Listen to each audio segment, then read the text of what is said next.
The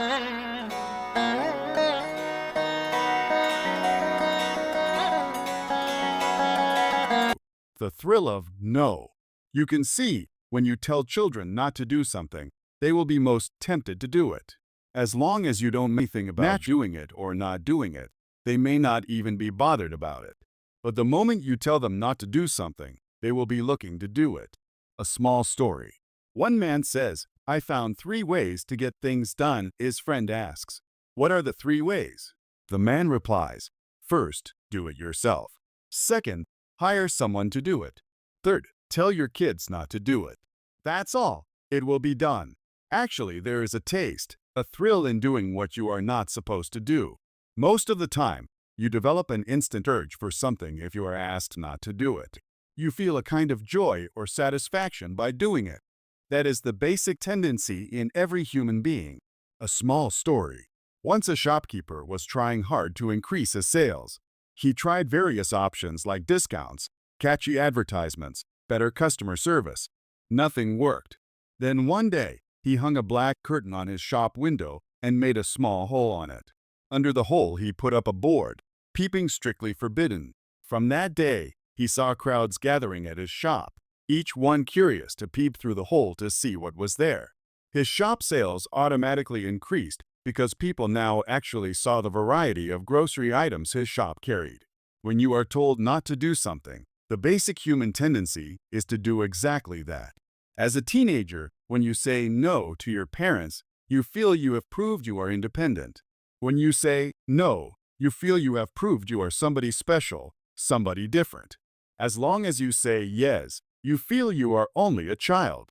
When you start saying no, you feel you have become an adult. You feel that you are a man only when you say no to your father. Till then you feel you are a child. Just to prove that you are a man, you start saying no to your father. This is basic psychology. When you say no, you think you are somebody. Until then you think you are nobody. So please be very clear. To whatever you say, your grown-up son is going to say no because he wants to be somebody. Only life can teach. People come and ask me, how do I make my son do what I advise him to? I know it is good for him, but he won't listen to me. You have to understand 2 things. First thing, if they feel that something is giving them happiness, just let them be. Only life can teach them. You cannot teach them. You cannot teach anybody. Only life can teach. You can put a few words into them so that it echoes when life teaches them the same thing. That's all. Second thing, unless they need help, your help cannot help them. When they need your help, they will come. See, your idea of happiness and unhappiness has come out of your experience. Just think, did you listen to your father when you were young? No, you did not. No son listens to his father. After they become fathers, they forget that they did not listen to their fathers and start blaming their sons. Because they have to train their sons, they remember only the incidents in which they listened to their fathers. They forget the incidents where they said no to their fathers. Be very clear, your children are doing the same thing that you did. Only life can teach them. You can neither teach nor help your kids unless they want the help. If you force something on them, if you force rules and regulations on them, they may learn one thing, and that is how to cheat you. That's all. So just remain aware of the stage your child is in. That is enough. You can step in at any time he wants your support. Dead rules vs. live intelligence. In the course of time, many regulations that had meaning earlier become blind rules, without any meaning. In India, during the times before electricity was invented, tailors would sew by hand with a needle with the help of dim lanterns. So clothes would not be sewn after sunset, since sewing in the dim light of the candle or lantern would cause strain on the eye. So the work was always confined to daylight hours. But even now in India, the elderly people in the house will say, it is not a good thing to sew after dusk. The very reason for not sewing at night doesn't even exist anymore. Electricity and bright lights are there, but it has become a ritual for them, with no connection to its original purpose. A small story. Once a paratrooper was being interviewed on television. The interviewer said, "Your life must be really adventurous." The paratrooper replied, "Yes, it does have its scary moments." The interviewer asked, "What is the most anxious experience in your life?" The paratrooper replied, "When I was coming down on the lawn of a house and the sign read, 'Keep off the grass.'" When you don't have the right intelligence or understanding, things become dead rules in your life. When you have understanding, any correct rule can become a friendly technique to live life happily. Rules and rituals are actually techniques for your own enlightenment. When I say enlightenment, I mean a blissful life full of clarity. Of course, when pursued deeply, it will lead to the ultimate state of enlightenment. A small story. A railway official reported a murder on a train. The murderer entered the compartment, stabbed the victim multiple times. Then he left the train through the opposite door, jumping onto the railway track, thereby violating the railway regulations. When you don't have the right understanding, you miss the whole thing and end up acting in a foolish way. When you are given the right understanding, you understand that any rule was created just for you and others around you to live a happy and blissful life. When the spirit of the rule is understood, there won't be any problem falling in line with it. By falling in tune, there will only be juice in your action. There will only be a blissful commitment to it. But if the spirit is missed, everything is missed. Life will seem dull and lifeless. Take meditation, for example. Meditation itself is done to go inwards irrespective of the outer world noise and situations. I have seen that some people, before starting their meditation routine, will first try to create a noiseless situation outside. They will go around telling everyone to keep quiet. They will practically freeze people in their normal routine just because they are going to meditate. Only when the spirit is missed, things become dead rituals. You miss and mess. All rules and regulations were created for a harmonious life with the understanding, "You will not kill me, and I will not kill you. Both of us will live happily." That was the basic understanding behind them. However, in the course of time, they became laws. All rules and regulations were created to live a harmonious and happy life. But the moment you internalize the rules without the understanding, you create guilt. As long as you follow the rules with an understanding, you will be happy.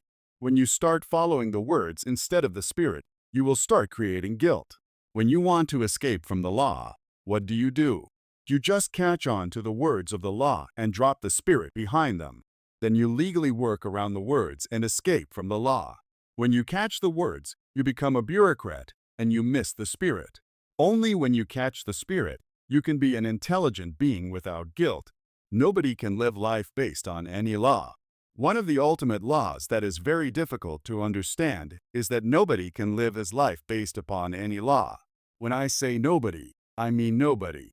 When I say any law, I mean anylaw. Life is much superior to laws. Life is live intelligence. Any law, rule, or regulation is based on a certain understanding of life. But life is beyond all our understanding and logic. People ask me, "Why is this life created at all?" I tell them, this why can never be answered because it is based on your logic. But life is based on God's logic. Your logic and God's logic can never meet with each other. His logic is so big, so vast, and so infinite. Life is created by Him. Rules are created by you. Life is created by Him. Laws are created by you. Naturally, your laws can never match or fit with God's logic or God-created life. Life is natural. Laws are societal. Life is physical. Laws are mental. All your ideas, all your do's and don'ts, all your morality, all your right or wrong are given to you by society. Rules are needed to coexist peacefully with a common understanding of the way certain things are. But beyond that, one's own intelligence needs to be awakened so that life may be lived to its optimum. The way out of rules, escape or revenge. By your very nature, you are searching for freedom. When some morality is taught to you as a rule, either you try to get around it, or if you can't, you take revenge on the people who imposed the rule on you. Imposed morality always causes you to be or feel revengeful. You may not be obviously revengeful, but it will be there in you as a subtle thread. For example, people repeatedly tell me, "My son is not taking care of me." Be very clear that your son may be your foremost enemy because you have given him so many rules, so many regulations throughout his life. Naturally, while one part of his mind will have respect for you, the other part will always harbor revenge towards you. Don't think this is something new that I am telling you or this has to do with your son alone. No, this is a basic fact in society. It is not spoken about because it is too much truth for people to bear. Which son or which father will agree if I told them this fact? This is a very deep-rooted truth that most people are blissfully oblivious of. It is my duty to draw your attention to such truths of life. You are nithya mukta, eternally free. Your entire struggle in life is nothing but the struggle for freedom. Even your search for money is the search for freedom. If you have more money, you have more choices or more freedom to choose a bigger house, a bigger car, more comforts at sea. Your search for more choice is your search for freedom. Whatever you may be searching for, whether it is relationships, wealth, or titles, it is only the search for more freedom. The first thing a rule does is to put you in fear of violating it at any time. Even if you don't break the rule, you are left with a feeling of fear and guilt about it. When you are with this fear and guilt, you feel your freedom is curtailed. You start living in a dull and dead way because by your very nature you aspire for freedom. By your very nature you are a nithya mukta, eternally free person. You never want to be curtailed. You never want to be a slave of any rule. In order to be that way, you just need to bring in more awareness and follow the rules with the right understanding.